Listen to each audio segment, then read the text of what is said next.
Modi cabinet के कद्दावर मंत्री और लोक जनशक्ति पार्टी के संस्थापक रामविलास पासवान नहीं रहे।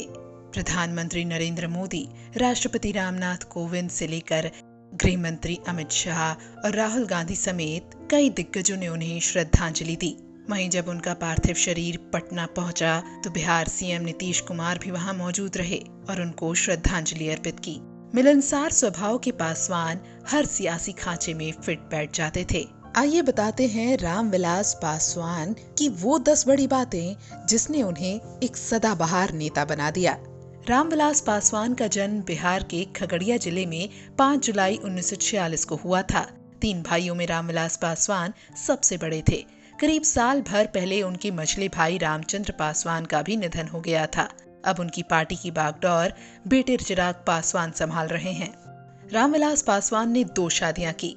उनकी पहली पत्नी से उन्हें 2 बेटियां हैं, जबकि दूसरी पत्नी से एक बेटे चिराग पासवान और एक बेटी है। बहुत कम लोग जानते हैं कि रामविलास पासवान शुरुआत में बिहार पुलिस में नौकरी करते थे।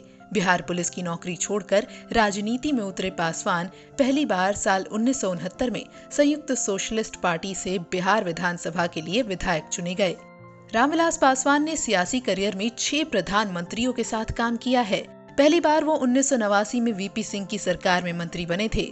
दूसरी बार 1996 में देवगौड़ा और गुजराल सरकार में वो रेल मंत्री बने थे। 1999 में अटल बिहारी वाजपेयी की सरकार में रामविलास पासवान संचार मंत्री थे। 2004 में वो यूपीए से जुड़े और मनमोहन सरकार में रसायन मंत्री बने थे। वहीं 2014 में एनडीए में शामिल हुए और नरेंद्र मोदी की सरकार में खाद्य आपूर्ति मंत्री बने।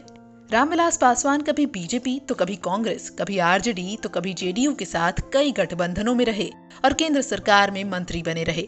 उन्होंने अलग अलग सरकारों में रेल से लेकर दूरसंचार और कोयला मंत्रालय तक की जिम्मेदारी संभाली। शायद यही वजह थी कि उन्हें भारतीय राजनीति का मौसम वैज्ञानिक कहा जाने लगा, क्योंकि केंद्र में किसी की भी सरकार बने वो मंत्री जरूर बन जाते थे। केंद्रीय मंत्री रहे रामविलास पासवान अपने सियासी करियर में 11 चुनाव लड़ चुके हैं। 11 में से अभी तक वो 9 चुनाव जीतने में सफल रहे हैं। बिहार में पासवान जाति में उनकी अच्छी पकड़ थी। रामविलास पासवान का नाम Guinness book of world record में भी दर्ज है। वो साल 1977 में जनता पार्टी की सदस्यता ग्रहण कर रिकॉर्ड मतों से हाजीपुर लोकसभा सीट से जीत हासिल कर चुके थे और यही वजह थी कि उनका Guinness book of world record में नाम दर्ज हुआ। पासवान के नाम के साथ एक और रिकॉर्ड है जिसे शायद ही लोग जानते हैं। मौजूदा दौर में पासवान से सीनियर राजनीति में सिर्फ 2 ही नेता हैं जो जीवित हैं। बीजेपी के वरिष्ठ नेता लाल कृष्ण आडवाणी और समाजवादी पार्टी के संस्थापक मुलायम सिंह यादव।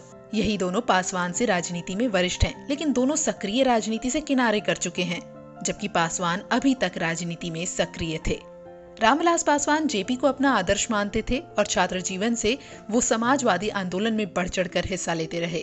1975 में इमरजेंसी की घोषणा के बाद उन्हें जेल तक जाना पड़ा और वो 1 साल तक जेल में रहे। मोदी सरकार में मंत्री बनने के बाद रामविलास पासवान सोशल मीडिया पर भी काफी एक्टिव रहते थे। वो अपने विभागीय कार्यों से लोगों को अवगत कराते रहते थे।